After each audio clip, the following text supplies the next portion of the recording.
পোনপ্ৰথমে আপোনাৰ আমি ক'ব খুজিছোঁ যে দুৰ্নীতি বিৰোধী যুৱশক্তি অসম আৰু খটখটি প্ৰেছ ক্লাবৰ উদ্যোগত আজি আমি মৌননীতা দেৱনাথৰ শ্ৰদ্ধাঞ্জলি আৰু তেওঁৰ পৰিয়ালবৰ্গলৈ সমবেদনা জ্ঞাপন কৰিছোঁ। আৰু আচলতে আমি ক'ব খুজিছোঁ যে ভাৰতবৰ্ষৰ চৰকাৰ আৰু কেন্দ্ৰীয় চৰকাৰ আৰু লগতে ক'ব খুজিছোঁ যে এই প্ৰত্যেক আপোনাৰ সময়তে আপোনাৰ এনেধৰণৰ দুৰ্ঘটনা যিটো ধৰণৰ দুৰ্ঘটনা কলকাতাত হৈছে ইতিমধ্যে আমি খবৰ পাইছোঁ হৈছে, কিন্তু এতিয়ালৈকে দেখা পোৱা গৈছে যে দোষী যেনেধৰণৰ আপোনাৰ শাস্তি আৰু দোষীক যেনেধৰণৰ গ্ৰেপ্তাৰ কৰিব লাগিছিলে এতিয়ালৈকে কিন্তু এটা না দুটাকে আমি গ্ৰেপ্তাৰ কৰা ইতিমধ্যে সংবাদ মাধ্যমৰ জৰিয়তে আমি দেখা পোৱা গৈছে। তেওঁ আপোনাৰ 18টাকৈ ব্যক্তি যি ধৰণে নৰহ বিকাশ কেইটাই যি ধৰণৰ হত্যা কৰিছে আৰু যি ধৰণৰ তেওঁলোকক ৰেপ যুৱতীক টৰ্চাৰ কৰিছে, এই আমি দুৰ্নীতি বিৰোধী যুৱশক্তি অসম আৰু খটখটি প্ৰেছ ক্লাবৰ আমি ধিক্কাৰ আৰু নিন্দা জনাইছোঁ। আৰু লগতে ক'ব খুজিছোঁ এনেধৰণৰ ঘটনা আৰু সংঘটিত নহয় যেন সেই আমি কেন্দ্ৰীয় চৰকাৰৰ লগত আহ্বান জনাইছোঁ আৰু দোষীক অতি শীঘ্ৰে আৰু দোষীক গ্ৰেপ্তাৰ কৰাৰ লগতে তেওঁলোকক জেলত যে থৈ নিদিয়ে, তেওঁলোকক কি কৰিব আপোনাৰ ইমিডিয়েটলি শ্বুট কৰক নাইবা ফাঁচি দিয়ক, আমাৰ এই দাবী।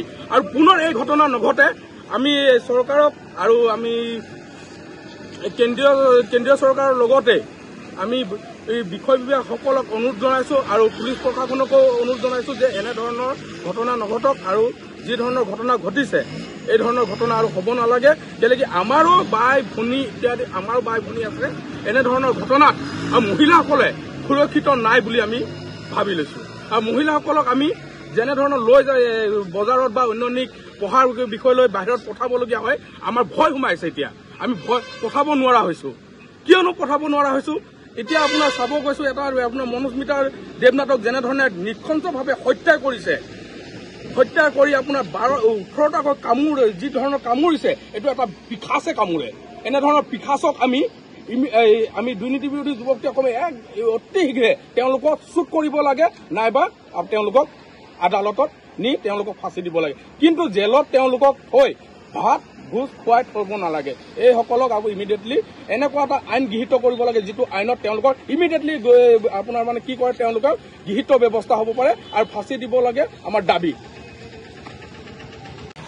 হয়, যিহেতু আজি আমি খটখটি প্ৰেছ ক্লাব আৰু এটি corruption youth power of Assam Karbi Anglong district committee আমি দুটা সংগঠন মিলি আজি খটখটি গৌতম বস্তিত 4 লাইন অভাৰ ব্ৰিজৰ তলত আমি পিচ কেণ্ডেল লাইটিং কৰিছোঁ।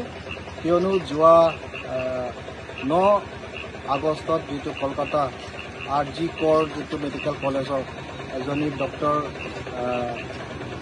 দেৱনাথৰ ৰেপ কৰা হৈছে আৰু তেখেতক মাৰ্ডাৰ কৰা হৈছে।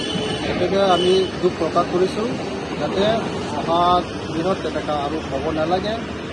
আৰু আমি সদায় খটখটি প্ৰেছ ক্লাবো আমি মাত মাতি আহিছোঁ যে ৰেপ আৰু ড্ৰাগছৰ বিষয় লৈ আমি এগেইনষ্ট আছোঁ, গতিকে আমি ভাল পোৱা নাই। এই গতিকে আমি পিছফালে আজি কেণ্ডেল লাইটিং কৰিছোঁ আৰু 1 মিনিট কাৰণে আমি মনোপাত্ৰ কৰিছোঁ।